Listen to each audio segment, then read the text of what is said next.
Good evening and welcome to another edition of Crime Time with DutyRon and Ed Wallace when he's available, but he is in Africa, so he's not available tonight. We are two retired New York City police detectives with over 20 years of law enforcement.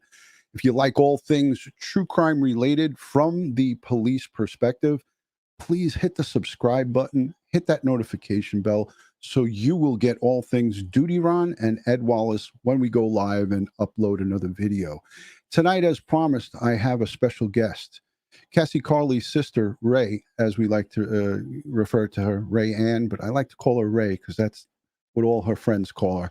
She's been kind enough to join us tonight from her hometown in North Carolina.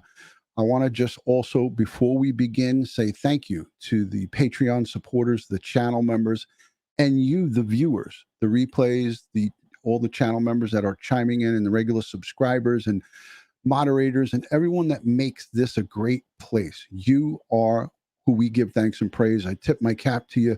And as you can see down below, all the donations tonight from this live stream, and folks have already sent in $50 and all different kinds of super chats. Before we went live, Shannon Bennett sent in a generous $50 super chat.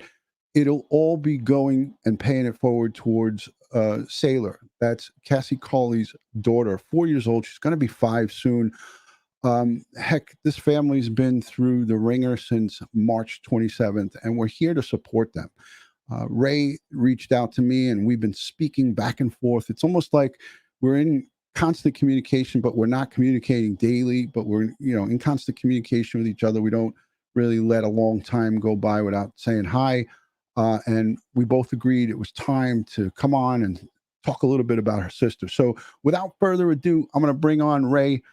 She's joining us, and thank you so much for being here tonight, Ray. We love you and your family. We're here to support you. How are you doing? What's happening? Thank you, Ron. We love you guys. Oh, you and your supporters have been so amazing throughout all of this. We're doing okay. We're slowly trying to heal. Of course, it's a little difficult waiting for more updates and answers, but we are looking forward to Saylor's birthday coming up. So she's actually turning 4. So, okay, turning 4. I got that wrong. I know you knew it. We've already talked about it so much. Yeah, these old guys. We got a little bit of we need a little fine tuning every once in a while. Yes, so she's turning 4. Yeah, she's turning 4, and that's going to be a big thing for you guys. And I know you'll all be getting together and things of that nature, and video conferencing, chatting, and doing whatever you guys are doing with the family. I wanted to just quickly go over some of the outlines. I have the timeline here. It all started. This nightmare started March 27th when your sister went to do a custody exchange with Marcus. And the reason I bring it up is because there are folks who are outside the country and some that might not be up to speed on all of this stuff. The very next day, things started getting going. Your father reported her missing on the 28th. Her car was found on the 29th, and things started happening rapidly. Do you want to just talk a little bit about, and I don't need you to go into this complete timeline because I'll take care of that. But let the audience know what you guys are going through now. We're waiting for the tox report to come back for your sister. What's happening with communication with the police? And you could tell us what you want. And, keep it to whatever you're comfortable with. Just give the viewers a little bit of what your family's going through now. Yes, it's been so much. As you kind of started it, when he chose to commit this stuff and cross all these state lines, it also added so much to the mess. Just trying to deal with multiple agencies in the different states, Alabama and Florida. I know I've personally reached out to anyone and everyone that'll listen. The DA, we have a great victims advocate I have been able to get a hold of, but just patiently trying to wait and get these answers. Even simple things like a death certificate, we still have not received, and that makes very difficult for us to do things that move on. Even simple things like closing my sister's bank account or getting benefits for Saylor. It's been quite a lot to process. But the people that I have been able to reach out with and contact, for example, in Florida, like Sergeant Aloy and stuff, he has been so amazing. You speaking to you and kind of getting a little bit more background on all the legal jargon that's thrown around. We're just, navigating all of that and have faith that we're going to get some more answers soon. It's so scary. We've known him for years. I don't even like saying his name. And it makes it harder knowing him, and there's so many scenarios just go through our minds. So we're just hoping we can get some answers soon. Right. And you say it so well, and you're such a strong woman. I mean, your sister, I know, was looking down on you from heaven and saying, I'm so proud of what you're doing. I watched a clip, and I spoke to you about this today on my ride home from the office. You talked about in one of your interviews, which is amazing to me as a tough Italian, you talked about forgiveness. And you were speaking in regards to Marcus, and you were saying that you're not open to that, but because he's staying silent and not talking about what happened to your sister, it's hard for you to start that process of forgiveness. You want to talk just a little bit about what motivated you to even say that to that reporter at this early stage of the game? Yes, I do. I remember that interview now. Yes, forgiveness from someone who, we're all human. We all make mistakes in different ways. And I'm only 32 years young, but I've made some mistakes in my past. So I definitely believe in forgiveness for everyone. But it's hard to give someone forgiveness when they lack accountability. So we have yet to see any type of accountability or even remorse from him. So that right there, I can't even get my foot in the forgiveness door yet until I get a little something from him. For me personally, forgiveness is a two-way street. And when I say I hope to have it one day with him, that's for my personal healing and recovery and able to be a good aunt to Saylor still. I don't like seeing her not have a relationship with her father. Who knows what the days hold, but forgiveness is hard without accountability for me. Yeah. And again, that's it's moving to hear that from a victim's family. That's your sister you're talking about. And, so many people would say, may he rot in hell. And that's not what you're saying. You're saying you want justice for your sister. You want the process to move forward. And this process is moving forward at a snail's pace. We can arguably say that, right? Waiting for this report on what happened in the, inside with the chemical makeup and the workup with the toxicological report. It's so frustrating. It's frustrating for me as a prior professional. I reached out to the authorities. You shared information with me. They didn't get back to me. I didn't think that they would, but I still wanted to reach out to them because I wanted them to know that we want to know what's going on. And, we talked about this. Alabama, they do things on their own timeline. And we're talking about Huntsville, Alabama, the St. Clair County Coroner's Office. They have this history of coming and taking a long time. Now, listen, Barbara Butcher, retired New York City medical examiner, chief of staff, she said right here on Crime Time with DutyRon, talking about your sister's case, she said it's better for them to take their time than to rush it and make a mistake. Yes. Your family understands that, but also you guys are human. You want to get this thing going. And we all get it. How's your dad doing? How is your bro doing? Talk about Cassie's friends, things of that nature. What's going on with everybody? Dad is doing well. He's doing okay. Unfortunately, we did lose another family member, so he's kind of his brother, my uncle.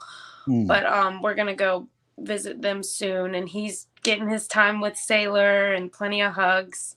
Brother just turned 36 on the 14th, so he had a good birthday with mom in Arizona, and they're doing all right. Everyone else is pretty much doing good. We're looking forward to our next little reuniting again. Unfortunately, it may be during a court date or something, but we're all kind of spread out. So Yeah, yeah, and that's what makes it difficult sometimes for when you have family that's all over the place. There's your little guy making noise. I love to hear that. It's that that's just telling us that you got a normal family background going on there. Tear up the place.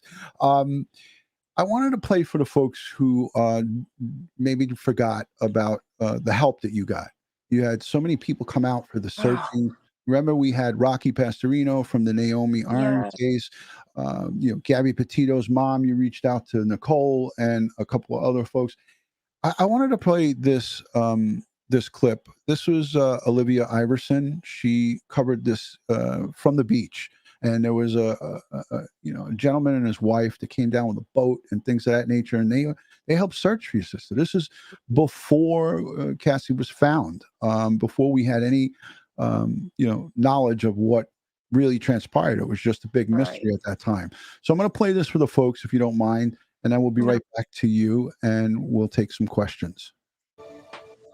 Good evening, Bob Sue. Cassie's now been missing for 5 days. Some of the volunteers that you see out here behind me tonight, they've been here for 4 of them.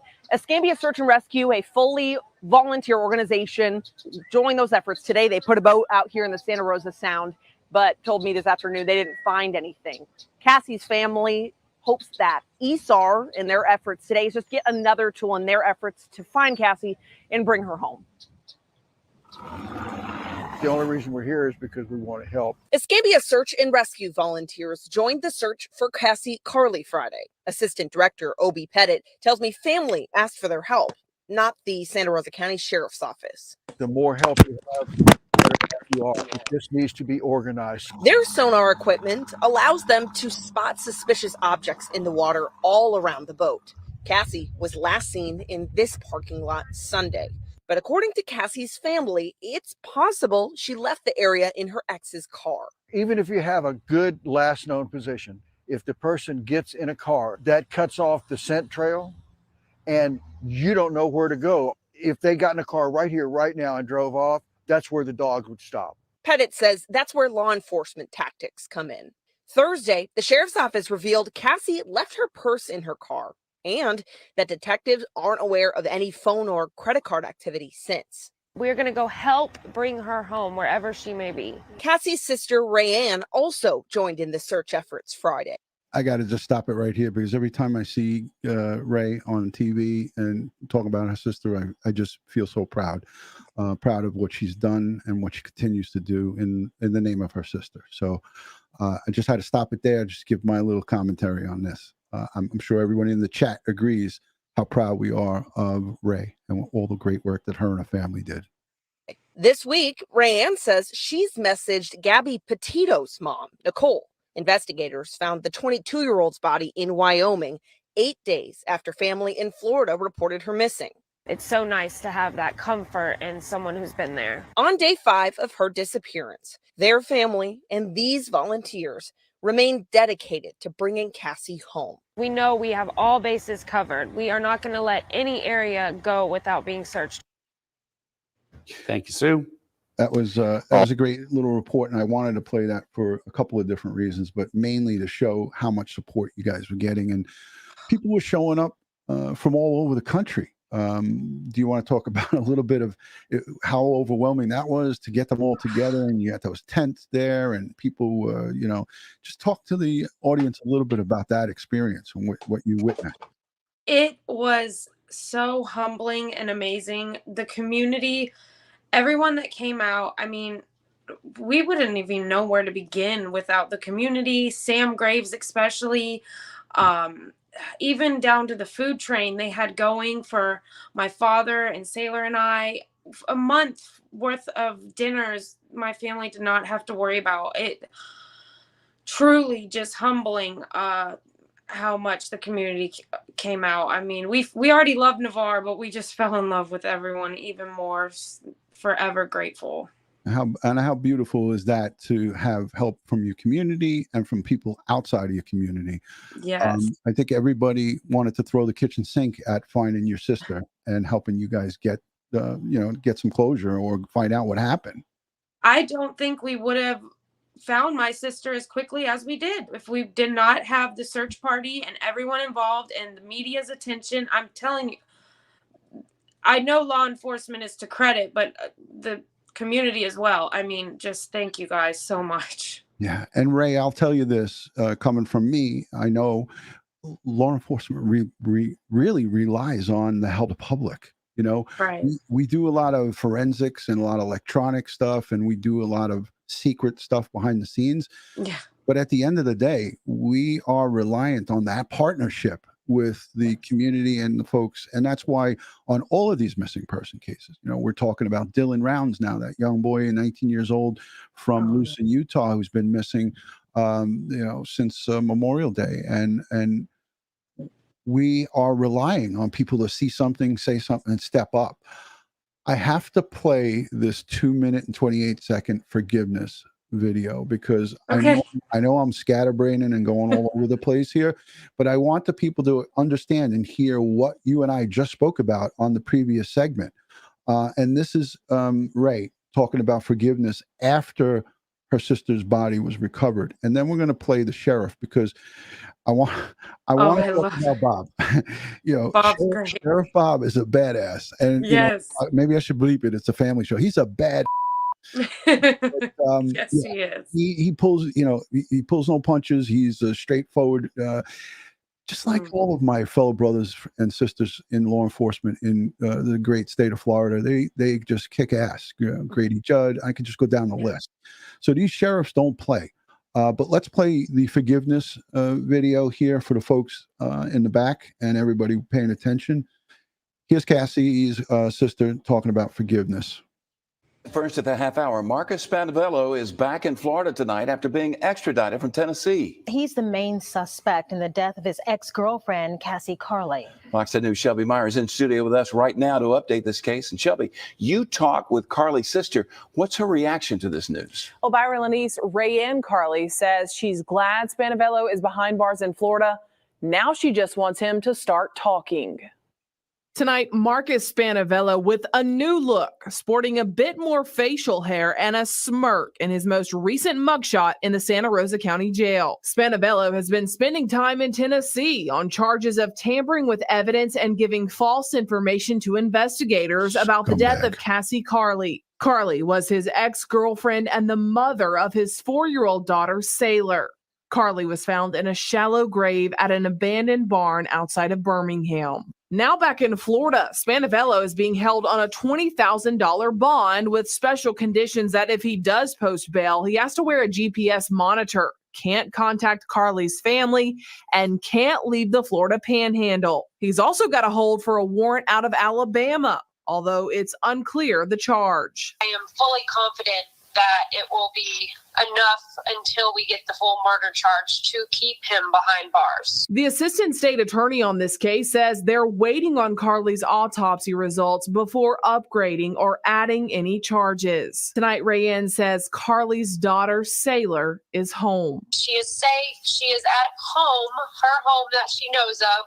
And we're still FaceTiming. I FaceTime with her every day, what she's used to. And she's doing very good. Just trying to get back to her normal routine. And for Saylor's sake, Raeann hopes Spanavello will start talking about what happened to Cassie. I hope one day I can find forgiveness, because at the end of the day, that is still Saylor's father. But it's going to be a long road for sure until we can get to that. And he's definitely making it a lot harder to forgive when he also won't cooperate and give any answers. Until we can get to that. Until we can. I got to go back. I have to play it one more time. But it's going to be a long road for sure until we can get to that. And he's definitely making it a lot harder to forgive when he also won't cooperate and give any answers. If you're listening from your jail cell, Marcus, it's time to step up. It's time to step up and be a man. So that's about all I got to say about that. And I got to say, I'm wowed by that. And when I did a little bit of my research today on what we're going to talk about tonight, this is what stood out to me as a human being, is that you resonate and emulate what goodness is from man and womankind. So I tip my cap to you, man. Really, you're unbelievably awesome. And Thank you, Ron. I'm telling you, it's my sister also. A lot of my strength, who I am today, I can't stress that enough. My sister, she's the one that keeps me going, and just thinking about her and our memories, it's awesome. It's just amazing. Let me just acknowledge some of these super chats. Timmy Acosta, who is a retired first grade detective, he's a great friend. He is the person who is instrumental in connecting me and this community with Ed Wallace. So, Tim, thank you, brother, from the NYPD for hooking us up. Yeah, hooking us up with such a great smart investigative CSI guy in Ed Wallace. He's made this channel he enhanced it so much. So thank you, Timmy Acosta, for that. Tim. Yeah, thank you for that $20 super chat. Thank you so much. Ron Daniels sent in a $50 super sticker. Thank you so much for that. And another $50 came in from Lizzie L. I can't get back to it because it's so far away. I think we're over $200 already in. Oh my goodness. Thank you guys so much. Oh, wow. God. Every one of these donations will be going straight to Ray tomorrow in the morning. She knows I'm good for it. I've done it before. We'll do it again. I mean, I can't thank you guys enough. It's amazing, Ron, what you guys do. It truly is. We're so humbled and blessed. Ugh. Well, as you know, this channel is about supporting the victims and their family. And we follow through. We're not just, talking a lot of BS. We walk the walk and talk the talk. So here's Lieutenant Pete Pranzo, retired lieutenant from the street crime unit of the NYPD. He sends in a $20 super chat. Thanks, Peter. Pete. That's him and his wife, Richella. She's here in the chat. Richella, I love that name. Beautiful. Thank you. Yes. Pete and Richella, great people from Mount Sinai, Long Island, New York, right on the beach. They live on the beach. We love the beach. We live right on the beach, too. We love the beach. Absolutely. Michelle is sending you lots of love. Great to see Ray. So excited with DutyRon's support.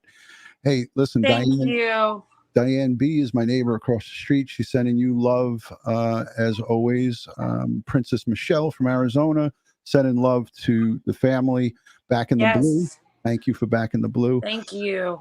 Here's a bunch of super chats coming in. These are live. Doodlebug Lori sends in a $5 super sticker. Thank you, Doodlebug Lori. Thanks, I love Doodlebug. Little Bit sends in a super sticker, $20. Thank you so much. Oh, wow. Cat Lover sent a super chat before we went live. I believe it was $10, and now here's another $5. Another $5 for Saylor. We love you so much. All right. Thank you. Oh, thank you so much. And what I'm going to do tonight is everything that comes in here, all of the super chats, I'm going to match, and I'm going to double donate. Ron, you don't have to do that. That's happening. Oh, my gosh. That's all happening now. Alicia B, $20 super sticker. Thank you. And thank you. Alicia has a great sailboat. She lives practically on the water. So, nice. Yeah. Is everything all right there? Yeah, he's just doesn't want to go to bed. Sorry. He wants his mommy. It's not too loud. He wants his mommy. Yeah, I understand. Jamie sends in another $2 super sticker, sending some love. Thank you. And there was another one. Jamie. Wait a minute. Richella Pranzo, that's Pete's wife. Oh, there she 20. is. She sends 20. Thanks for the kind words. Thanks, Richella. Bless you, Raeann. All right, let's continue on.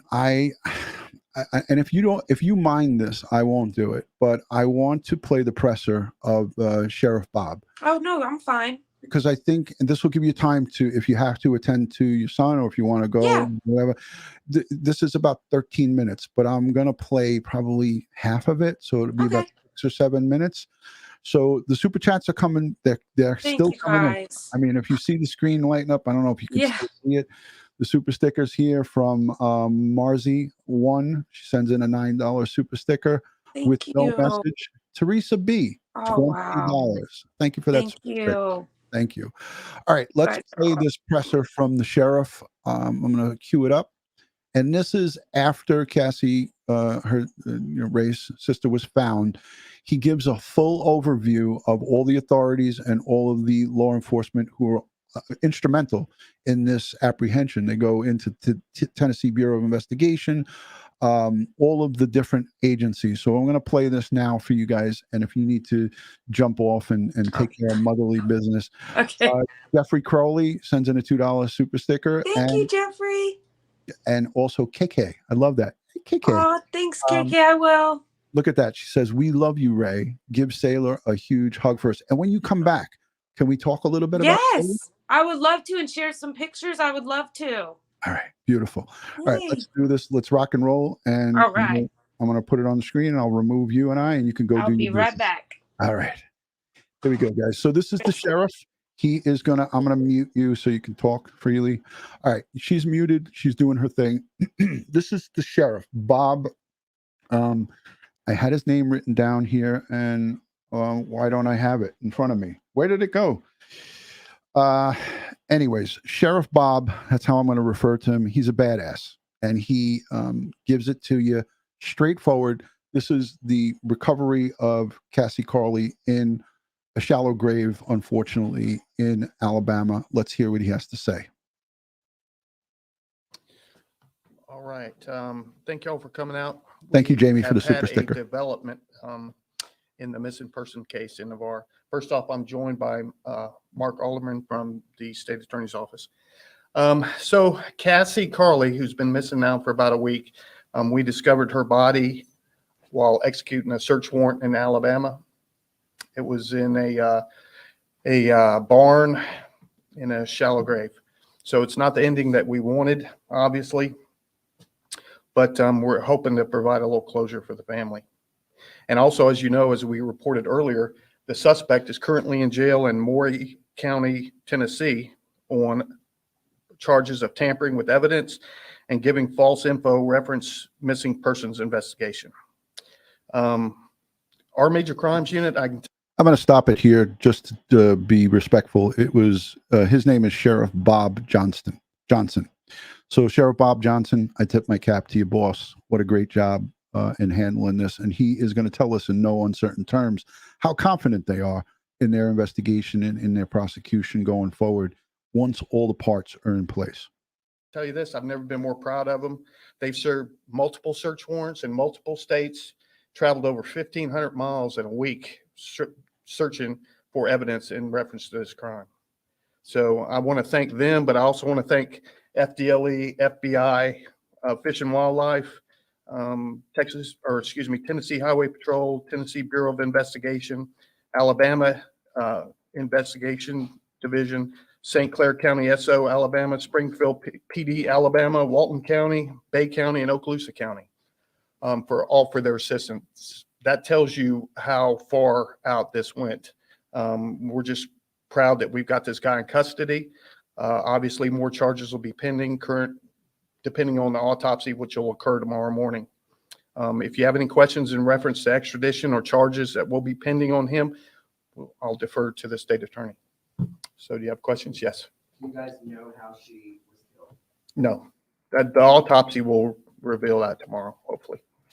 Has he been cooperative with this investigation? Absolutely not. No.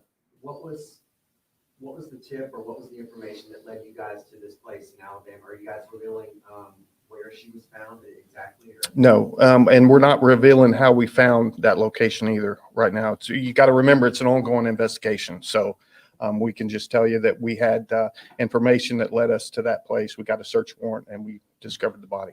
I'm sorry, you may have said, but her body was found overnight or this morning? Or? It was found yesterday evening. Is the shed connected at all to Mr. Spinavilla? It is in a roundabout way, but we can't get into that either. But he does have a connection to the property. Say if the body was found like out in the open or covered or anything like that? No, a shallow grave. Regarding the previous charges, can you get it all into what evidence he tampered with and what evidence he might have destroyed? Yeah, it was in reference to the victim's phone. He took her phone and basically got rid of it.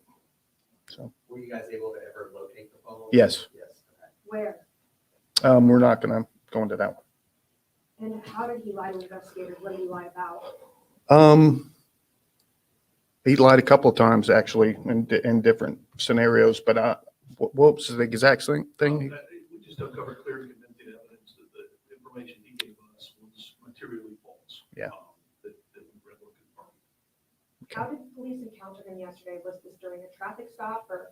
Yeah, actually, our detectives went to Tennessee and got with the Tennessee Highway Patrol and Tennessee Bureau of Investigations, and they did surveillance, found him, and took him down on his traffic stop and arrested him. Obviously, Thursday, when you guys had the other press conference, it was clear that he was a suspect or a person of interest. You guys were keeping tabs on him. Right. And do you feel like he was on the move and a flight risk? Do you think he was trying to leave or hide or? Well, I can't speak for his thought process. I can tell you this, he was totally uncooperative. He never cooperated at all with us. And that goes a long way. I mean, you think about it, it's your baby's mother and she's missing and you're not going to cooperate with authorities. That's kind of telltale. At this point, you know, may have said it to me, but the child, where is she? I know she's safe, but is she back with family? Or is she still in custody? Not yet, but we're working on that as we speak. But yeah, she's been checked on by the Tennessee Department of Children and Families, and she's safe. I know you said he wasn't cooperative. Is he speaking now that her remains have been discovered? No, all he said was lawyer. That's all he said. And does he have any known criminal history with this department or any other that you know of? Not that I'm aware of, no. In terms of extradition, when can we expect him back here, or is he fighting that? Mark? Obviously, he's in Tennessee right now. We will know very shortly as to whether he's going to waive extradition. If he does not, we'll have to submit paperwork to the governor's office and do a governor's warrant. And that can take up, that can be a process? It can be a process. Usually we have about 30 days to do it. But we should know within the next couple of days as to whether or not he's going to fight extradition. So if he is not waiving extradition, it will take a little longer. Listen up, the sheriff calls him a dirtbag here soon. I love it. And at what point will he, I know you said the charges will obviously be upgraded. Will it be once he gets back here, or it could be before then? At this point, as the sheriff said, the autopsy is likely going to be tomorrow, which will reveal a great deal more. As soon as we know more, we will file the appropriate charges. And we've been in consultation with the DA's office in Alabama. And as soon as we know more, we'll figure out what to charge and where to charge it. I want to just stop it there just to let you guys know, because this might create confusion. The autopsy is complete, but the toxological, the toxology reports, however you want to say it, that's the chemical breakdown of what was inside her system at the time of her, or around the time of her death. That's what they're waiting for. The autopsy is complete, but that part of it is not. It's a separate examination. Just so you guys know, just want to be clear and transparent here. Do you guys believe he acted alone? Yes. Can you guys hear the questions that the reporters are asking? If you can, just put a 1 in the chat. But if you don't hear it, I can tell you because I'm wearing headphones. But they basically, are asking questions. I want to make sure you guys can hear it. Was he alone at the time of his arrest yesterday? Yes, he was. Yeah. And, as for extradition, when you say, will he waive extradition? Here we go. Since we've been dealing with him, he's been acting like a dirtbag. I don't see that changing, so I'm sure there'll be an extradition process. So. Do you have any history of Cassie complaining about him or any domestic incident history involving a pair? I was told by somebody that she had applied for a DVI before. I don't have specifics. I don't. And just another question, the conditions of Saylor, was she? I just want to tell you, I'm watching Ray, and she shook her head yes, that she did apply for that. So just so you guys know, we'll come back in a few seconds, in a few minutes once this is over, and we'll ask some questions of her. Completely safe when you saw her last, and does she remain so? Well, we never saw her, but the Department of Children and Families in Tennessee are the ones that responded out and said that she was unharmed and in a safe environment. I know it was asked on Thursday, but do you guys believe that the little girl may have witnessed anything or possibly could provide information for the investigation? Yeah, I mean, she's 4 years old, so I don't know that she saw anything. We don't have that information yet, but her being 4 years old, I don't know how much info we could actually get out of her.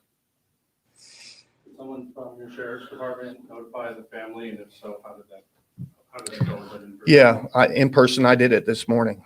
This is a notification that they're asking about. I want to pause as this you for a would second. expect it to. I want to pause this for a second. So, for those of you who know me and are paying attention to me, I'm going to put us both back on, and then I'll play this right back. And I'm sorry that I'm taking so long with this, but I think it's important that people understand this. I'm going to unmute you now. I had you muted. The sheriff is asked by the reporters who made notification to this family. Okay. I have spoken so strongly about this and how difficult this is for law enforcement and for anybody to go to someone's home and say, hey, your loved one was killed, was found dead, killed themselves, was in a car. No matter how it's done, this is a difficult thing. And you could see this sheriff's face. He's a seasoned veteran. He made the notification himself. Now, was that to your dad? Was that, do you know who that was to, that he made that notification? We were actually notified the next morning. I'm not sure if that's because they had to travel or whatnot. I'm assuming, but the next morning, yes, we were informed directly from him and Sergeant Alloy to get at the meeting spot right away. Okay. So they made the notification face to face with your dad. Yes, they didn't give us the news through text or anything. They just said be at the location now. Yeah, and we were there. All right, so I want to go back to this. I want to just, for the folks who are paying attention, watch how uncomfortable this is for him to answer this question. And the reporters ask these good questions because that's part of their job. But again, we're dealing with real human beings and real life victims and their families. And that's why I preach on this channel to respect families who have gone through tragedies like this. Because like you said, you aren't perfect, nor is your family. No family is perfect. And we all have skeletons in our closets, you know, good, bad, and indifferent. But at a time like this, when someone's missing or someone is now confirmed dead, it's not a time to attack people for their pasts. You know, God forbid and God forgive anyone who has done something like that, because that makes you just as bad as a freaking evil criminal. And I say that strongly because I have gone and made these notifications before, and it makes my voice crackle when I have to talk about it. You know, the looks on families' faces and the horror that they go through when they get that, you almost feel like you're going to pass out. Yeah. You No know? one deserves that. No. So let's go back to this. Let's go back to this and let Bob Johnson answer this reporter. I'm going to just cue it back just a little bit. And they ask, who made the notification? Was it you? And he says it was me. So let's let this play. Yeah, in person, I did it this morning. So, well, as you would expect it to. They're crushed, you know. I mean, it gives them some closure that they know where she's at now, but still it's their daughter. I mean, you know, daughter and sister, and it is terrible. Was it difficult for you to do that? It always is. But I mean, she was a citizen of mine, so I'm obligated, and it's not something you look forward to do as a detective or as a sheriff. It's horrible. You had said on Thursday, when asked about the investigation, that the whole major crimes unit, Yes. you said 10 or 11 investigators, that was their sole purpose in finding Cassie. Talk again about that, just the fact that you guys weren't giving up and that you did find her. Yeah, and like I said, they went over 1,500 miles in this investigation, multiple search warrants on cars, phones, houses, properties. I just cannot speak high enough about them. You know, very little sleep, traveling all over the place. We've got them in Tennessee, we got them in Alabama, Panama City, and they're all working as one team. And it came to this conclusion, which, you know, we hate it that Cassie has passed away, but it's good to get closure for the family, and it's good to keep this dirtbag in jail where he belongs. Second dirtbag. Amen.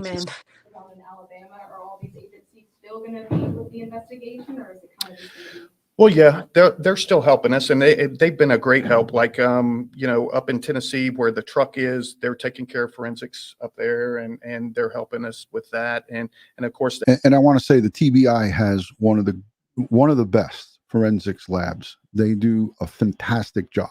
Oh, good. So they have that truck, according to him, and they did the forensics on it. TBI Awesome. when it comes to forensics, and I'm not just saying this to blow smoke up your ass. Yeah. Ed Wallace knows about these guys. He trains all across. He's in Africa training the African police right now. Wow. He said the TBI has a bang up forensics unit, so it's second to none. It's top notch, and we also know that the FBI is involved also as well. So let's let the rest of this play because I love what he says at the end of this, and you know what I'm getting at here. FBI and FDLE are great at offering their services as well. So it's kind of a team effort here. It's true. We have definitely got a great case. And I think once the autopsy's done and you see the charge. For any sheriff to say we have a great case, and believe me, he's reviewed all the evidence before he gave this presser.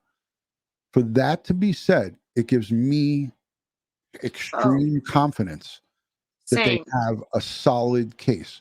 We just have to be patient and we have to wait, which sucks. Who the hell wants to wait? We want the hammer to come down now on this, on this dirtbag, as he calls him. Charisma, thank you. I love that name. Charisma. Thank you. I do too. Blessings from Canada. Thank you. All right, Thank you, Charisma. Just filed, you'll understand. But I think we have a great case, and I think he's either going to spend the rest of his life in prison or he's going to get the needle. So hopefully the needle. Oh, I love it. But so you said, we're not able to know exactly where the child is. It's with DCF, or she is with DCF. No, she's not with DCF. She's with the family right now. But they checked the family and they checked the location, and she is safe. And, amen. Sorry, another question coming in. Do you expect she'll be charged with murder?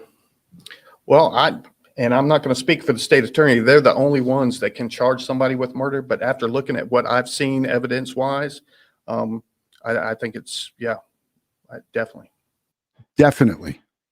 So that, again, listen, there has been nobody speaking about this case because this is, they move on to the next. Then you move on to the next case. I have never forgotten about it. I never will forget about it. This sheriff, this is an executive. He runs Santa Rosa County. He was asked, do they have enough to charge murder? And his answer was definitely. So that to me, and that's why I always keep telling you when we have our conversations, don't worry. Yes. This is all gonna come to fruition. Justice is gonna be served. Yes. They have a pile of evidence against I know his words have helped me so much. I have so much faith thanks to Sheriff Johnson. Oh. Yeah. He's amazing. Let's listen to it again. I backed it up just a little bit. There reporters asking him about the charges. He asked about little Saylor. And I guess they had her age different because they kept saying 4 there. And I think that's why I said it. That's why that's why it's hard. It's a lot going around. But I have a note right here. So shame on me. It's right in front of my face, but I'm paying more attention to what we're doing than these little notes, these little cheat sheets. You're fine. All right, here we go. Are you convinced he'll be charged with murder? And I'm not going to speak for the state attorney. They're the only ones that can charge somebody with murder. But after looking at what I've seen evidence-wise, I think it's, definitely. Tomorrow, you guys think you'll have a cause of death? Yeah, the autopsy's done tomorrow. It's going to be done up in Alabama, I think Huntsville, Alabama. And once we get the results, that will be immediately forwarded to the state attorney's office, and we'll do what we need to do. And I want to clarify something again. At this point, they didn't know, and please, Ray, excuse me, but I have to say this.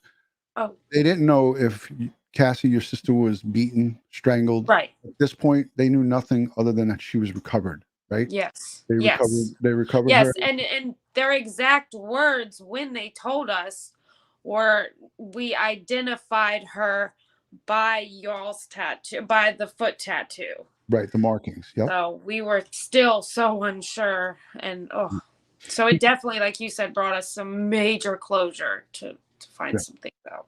He goes on to talk about the identification with the tattoo, that it's undeniably, a marking in a place that that you guys told him where it was, and things of that nature.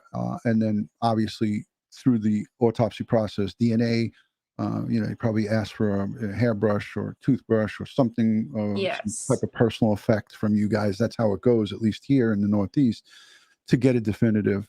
They, you know, they draw blood and you know, fluid and things of that nature, and that's how they do it. April B12 sends in a $20 super chat, and she says, hashtag justice for Cassie. Yes, justice for Cassie. Thank you, April. Thank you so much. Awesome. Awesome. I mean, I have by far the best community on YouTube. I believe Since day one, I mean, you guys are awesome.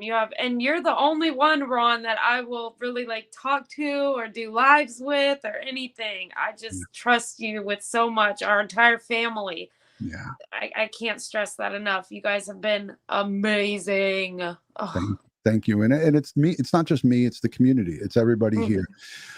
Let's listen to what Sheriff Bob has to say as he wraps it up here. There's only another minute or two of this, so let's let it play. Sure. Well, when I say that, confirmed, identification, it's been confirmed by a tattoo.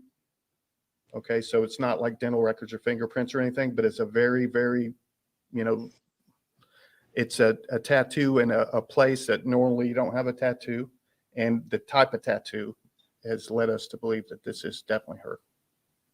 That and the property coinciding with, you know, the suspect, it kind of all came together. The family haven't identified her yet, or have they? No, the family didn't identify her. Detectives on scene identified her via the tattoo and the information the family gave us. So that's how she got identified.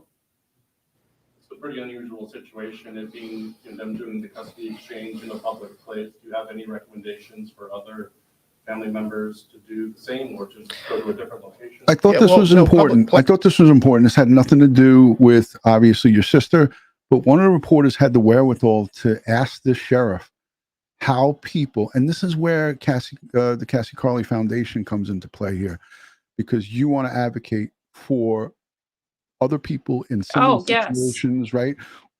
Domestic violence. You know, your sister was scared shitless of this guy. Yes. She made it known. She cried out for help. Right.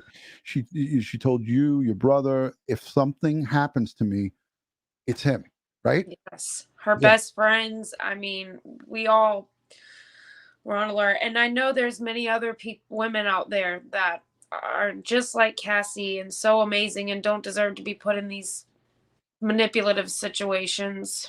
Toxic, manipulative, narcissistic, all of the above. Yes. This reporter, whoever it is, I want to shake his hand, but he asks him, what's your advice for anybody that's in a similar situation where you're doing a custody exchange? And that's what Cassie was doing. Great question. With Marcus. So let's let this play, and we're almost done. Place is always good, but you know, time of day matters as well. So that's how she got identified.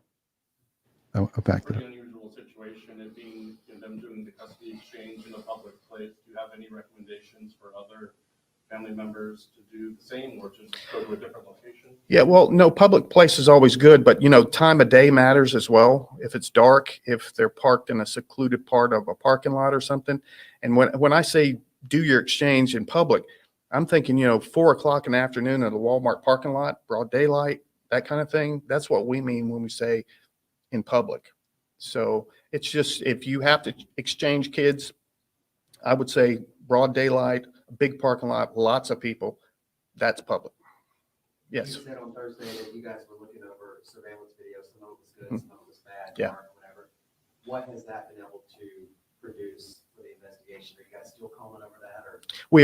We are. And there's other things that keep coming in. We get tips all the time about, hey, he was in this store or he was here. So now we have to go there and review video. All right. The rest of this is not pertaining, and it's only like another minute. I'm gonna take that off the screen.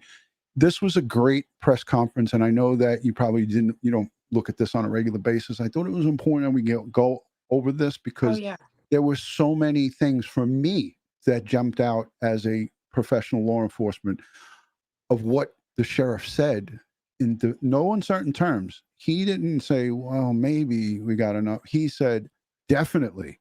So, you know, justice for Cassie Carli is a coming. It's just, we have to give it time. You know, Mhm. forensics. I wish Ed could have been here tonight. He, you know, like I said, he's in Africa. He said that if he could be up, it was over past 2 a.m. Where he is. So, you know, he's got to teach a class in the morning. So I didn't expect him to be here, but he told me to tell you to, you know, stay the course, you know, wait it out, and you're gonna get justice to your entire family. And also he wanted me to further state to you and your brothers and your father or anybody in your family, if you have forensics questions or if you have any questions, you have his phone number. I think I shared it with you. Yes, I Just do. text him any time, night or day, and Ed will answer it. And if your family doesn't want to text him, they could just go through you, and then you. Yes. Can, Thank you, Ed.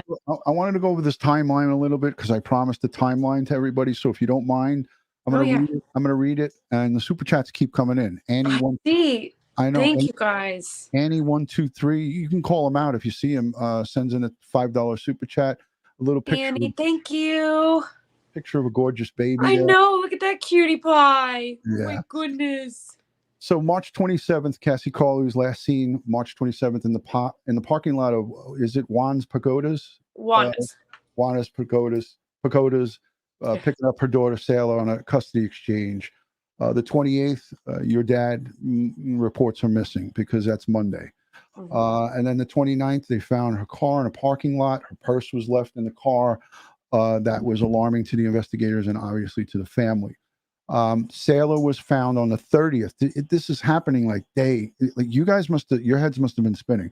The 27th, 28th, 29th. Now at the 30th, Marcus Spanavello is located in Birmingham, Alabama with Saylor.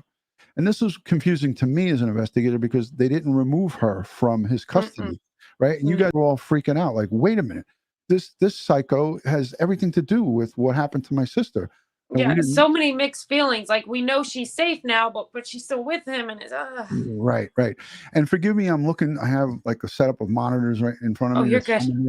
So I'm looking to my left. I have this one here. I got you here. I got. So they interview Marcus. They interview Saylor, and they make a decision to leave.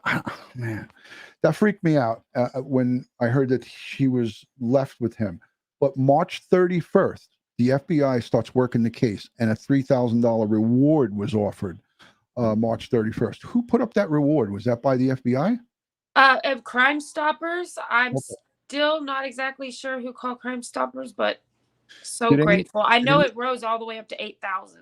Yeah. I mean, I'm going. This is, you know, again, it gets updated as I go up along here. Oh, yes. So the $3,000 initially starts on March 31st. That's to get people to speak, to get the public to come out. We don't know at this point what happened to her, says the Sheriff Johnson at a news conference.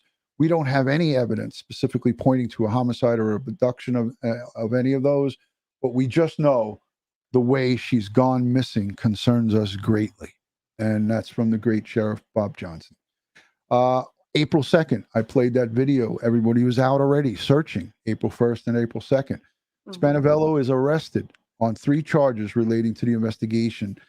Spanavello is Cassie Carli's ex-boyfriend who says who he has a 4-year-old, they say 3-year-old Saylor. His charges include tampering with evidence, as we know, right? Giving false information concerning a missing persons investigation and destruction of evidence. We all were questioning, what's this destruction of evidence? And we now know that was the disposal of, unfortunately, your sister's body. April 3rd, these are just boom, boom, boom. SRC SO announces Cassie Carli's remains have been found. That was a tough day for you guys. During the news conference that we just watched, the sheriff gave a complete synopsis of the events leading up to it. April 4th, the next day, Marcus Spanavello, this piece of shit, excuse my language, refuses to waive extradition. And the sheriff said it in here. He hadn't cooperated with them from the get-go. And he said on the day before he refuses to waive extradition, he said, I don't anticipate him cooperating with us. Did anybody catch that? He did say that, Ray. Yes. So Spanavello goes into his control mode again. He wants to control things from jail. And he says that I want to make sure my daughter is safe. Mm-hmm. Give me a break. Give Give me a break. Didn't care about her safety that night. Yeah, exactly. Princess Michelle from the great state of Arizona sends in a $20 super chat. Her husband Rob Thank and you. I sending love to you and your family. Thank you so much. So wonderful. J-Law, thank you. $25 coming in from Oh, wow. Thank you. Thank you so much. So that's April 4th. He refuses to waive extradition in typical narcissistic fashion. We go all the way fast forward to April 13th. So he goes about 9 days. Wait, the 4th to the 9 days. On April 13th, Spanavello voluntarily signs his waiver of extradition to Florida. This means that officials can start to make the plans. Do you remember how much we were communicating during this course of this time? And I was telling you, because this shirt that I'm wearing, this trip team, this was my official uniform that I used to wear when I went to pick people up from outside. Transporting. Right. So we would go and do these extraditions, and I know how that goes. He would have he could have delayed it 30 days, but it would have been a waste because none of that time would have been time served for him. So his lawyers told him and spoke to him and knocked some sense into his thick noggin. April 18th. So we go from the 13th to the 18th. April 18th, Spanavello was booked in the Santa Rosa County Jail. I know you breathed a sigh of relief. The report from the Santa Rosa County Sheriff's Office says Spanavello is charged with 1 count of tampering with evidence, 1 count of false information, reporting false information to law enforcement during an investigation. April 19th, which is my birthday. Thank you. Spanavello makes his first appearance in court. During his first appearance, he's in front of a Santa Rosa County judge. They set bond on 3 charges: tampering evidence, providing false information. That was when he was like slouching on the bench and stuff, right? I won't even show his face. I have it here. Screw that. As a good friend would say, oh, hell no. So that's my good friend. She said, oh, hell no. So that's April 19th. And that's all we have here, because after this is the weight game. So April 19th, May 19th, June 19th, July 19th. We're over 3 months of waiting for that tox report. And that is just sheer agony for everybody involved, Tabitha, thank you, Tabitha. Oh, yeah, so sweet. Such great people. I want to go to the chat because we're getting close to the hour, and I promised you an hour. If anybody has any questions, let's talk a little bit while we're looking for some questions to come in here. How's Saylor doing? Can you speak about where she is? You said she's in a comfortable place where she's familiar with. Did you try moving her? Did you try to bring her over to you? Answer what you can, and don't answer what you don't want to. Okay. What's the deal with Saylor? We all want to know. Saylor is doing great. She is still, in Florida with grandpa and family, and I go down there and visit her frequently. She did make her way up here with grandpa on 4th of July. We spent some time and had some sparklers in the backyard. Everything was great. She is thriving in her daycare. She's doing very well. Slowly, of course, she has questions. She knows her mom is in heaven. She's processing everything as well. I did see someone ask earlier too if she asks about her dad. She has. We're still navigating that and deciding how we want to answer. Like the therapist said, it's okay to say I don't know right now. So we don't know right now. And Princess Mitch, that's what I was getting to. Her birthday's coming up on July 30th. So we're all going to be down there celebrating. Not sure where exactly yet, but I know we're going to get a big old slide for her. And it's I want to tell you guys about that. My sister, she loved her Pinterest, and she always loved Saylor's birthday and the themes and all of that. And so when it came time to plan a theme, I wasn't sure. Thank you, Jennifer, so much.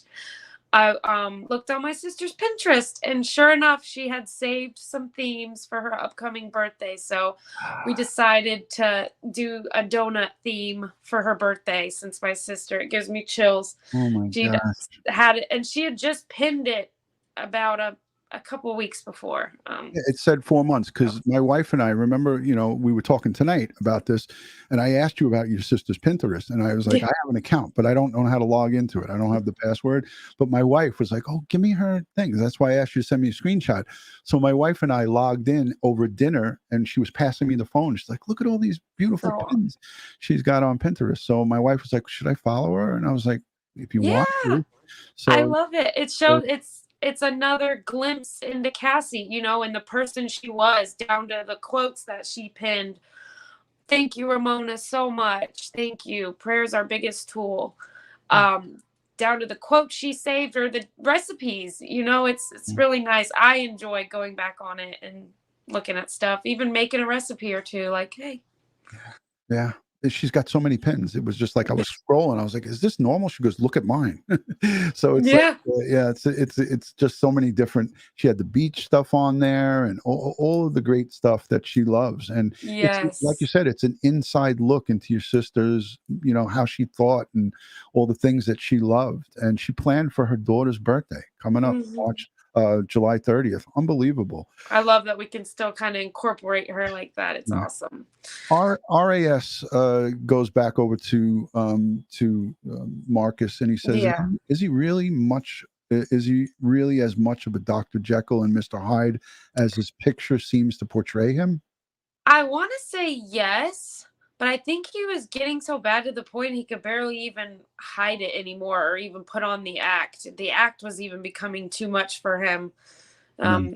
It was definitely he kind of had a problem with letting go. She was over it. And it seemed like from conversations that we had and that you spoke publicly about this, remember sitting down with JB at the table, it looked like a picnic bench, all of her friends. That was when your brother said, I know, you know, she told me if something was to happen to her, it's him. The confusion comes in here and people, you know, come into these live streams at different times. So Tammy says, I'm confused. Wasn't an autopsy done months ago? I did mention this earlier on in the first portion of this early on in the video. They conducted the autopsy, but they were unable to definitively say exactly what she died from. So that this means that she wasn't strangled, she wasn't beaten. They're looking for her poisoning. So there was nothing obvious to them.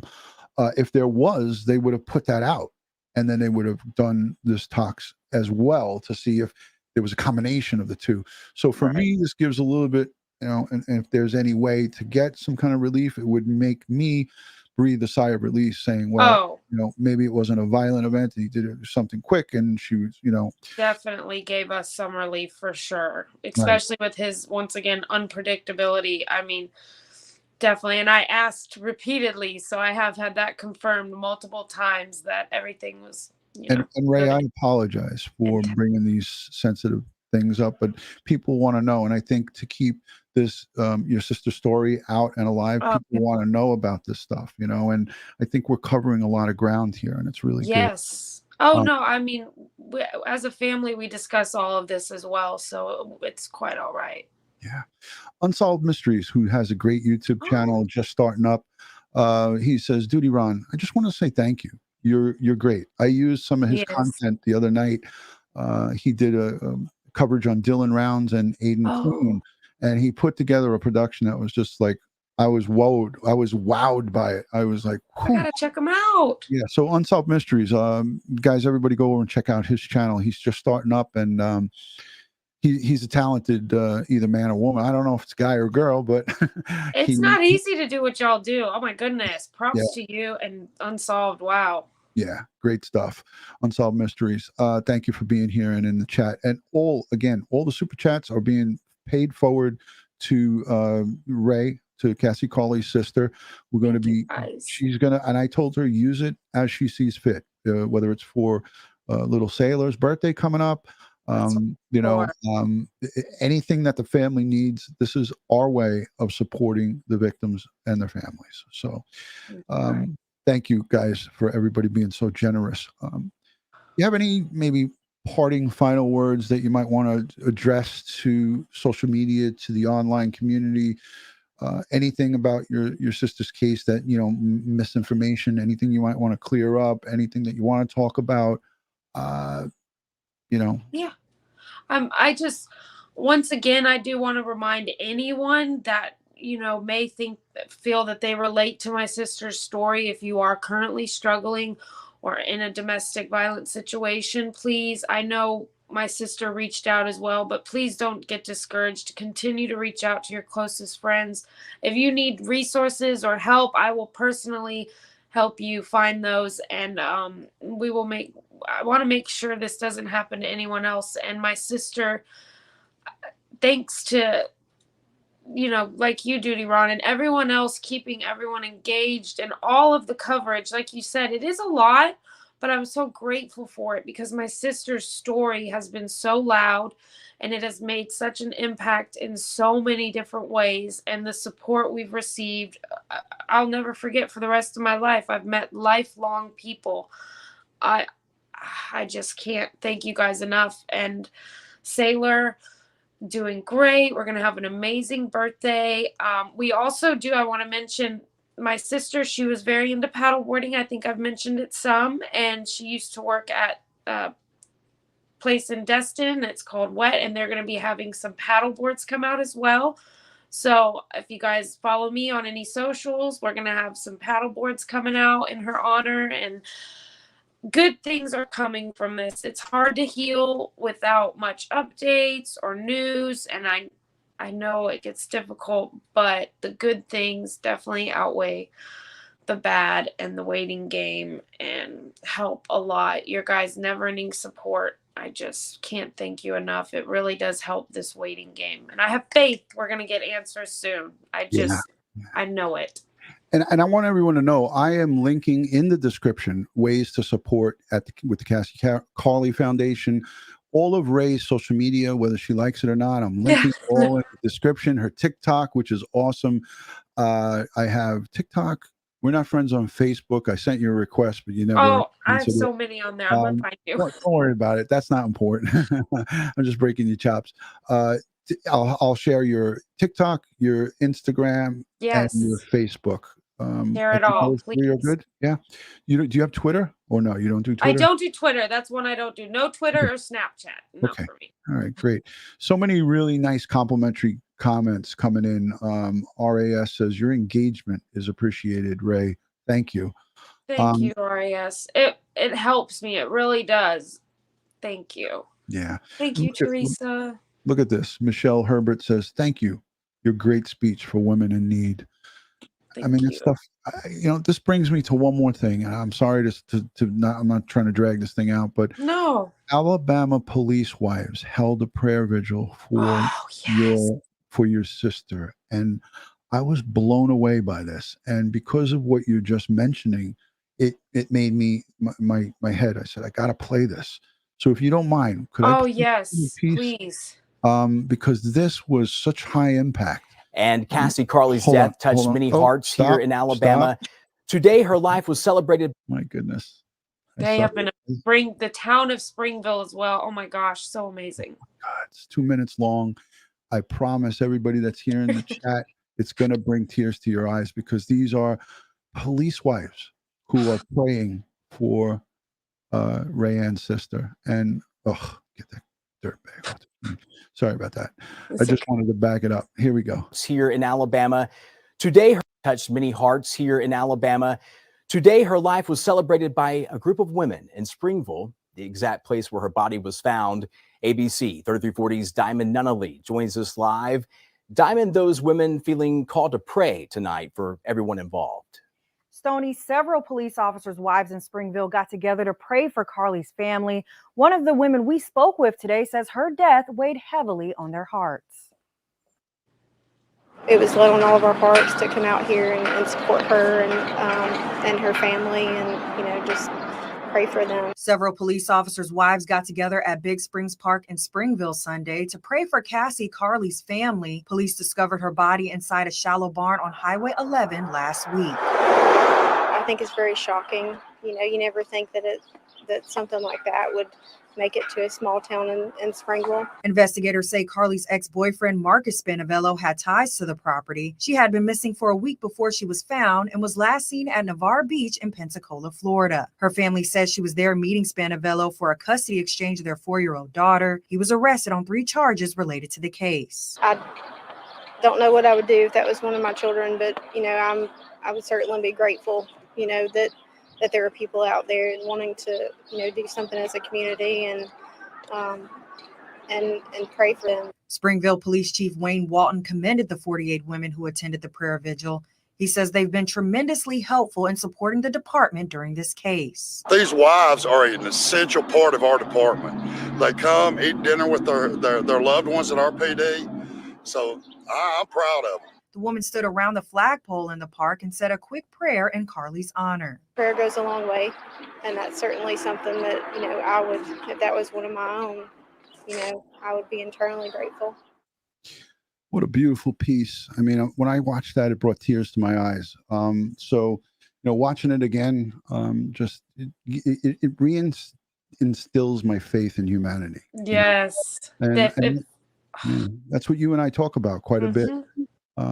This tragedy that happened to your family gave you guys a gift from your sister, and that gift is good people. Yes. So your sister brought to you through her, tragedy, good people who are there to help you. And that's why I continue to try to spread the right words, do the right thing. Bashing victims and their families is a horrible thing to do. And the internet is a horrible place sometimes. It's a dangerous place. There's toxic people who want to kick people when they're down. That's not what we're about here. And if you are, if that's what you're looking for, this is definitely the wrong place. Yeah. So I want to just, again, give thanks and praise to you and your family for giving so much of yourselves through the tragedy of your sister. Your beloved family deserves all of the support that they can get going forward. And I'm here to help do that. I know that you've shown that. And like she said, eternally grateful. I can't even put it into words. It's been amazing. Yeah. Thank you guys. We love you. We love you. I love y'all.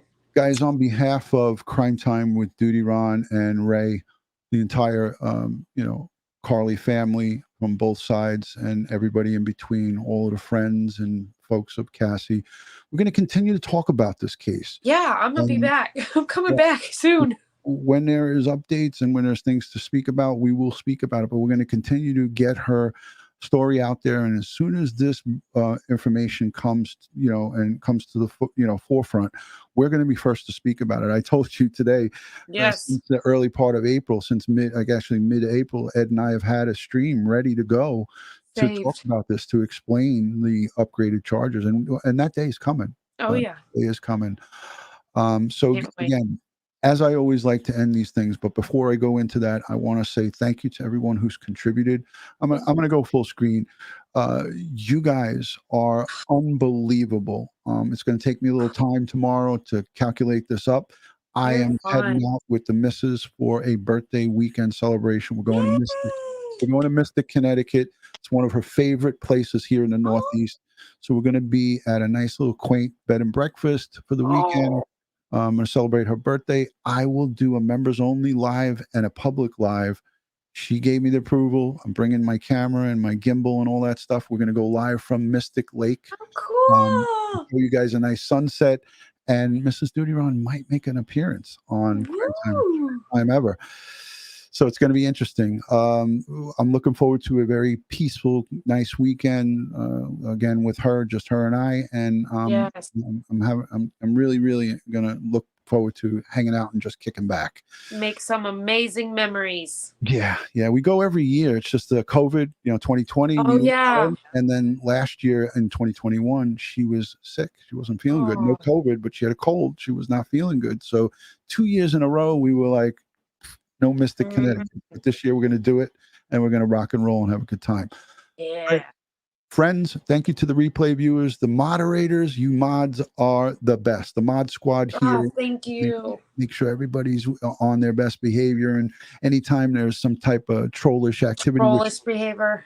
it doesn't happen often here because we crush them right away. Yeah. So thank you to those mods for keeping it classy and keeping it clean. The replay viewers, all of the people who sent in super chats, we love and appreciate you. Take a moment to hit the red subscribe button. It's free. Give the thumbs up for the video. Share it onto your social media platform. That's all free. So thank you guys. God bless the world. Thank you. God bless the United States of America. And God bless each and every one of us here in the chat. But especially all the victims and their families of crime across the globe. We send them strength, prayers, and positive vibes. Thank you from New York and North Carolina. Much love and respect from my house to yours, and I know from Ray's house to yours. Yes. We'll see you guys on the next one. Thank you. Thanks, y'all. Bye, guys.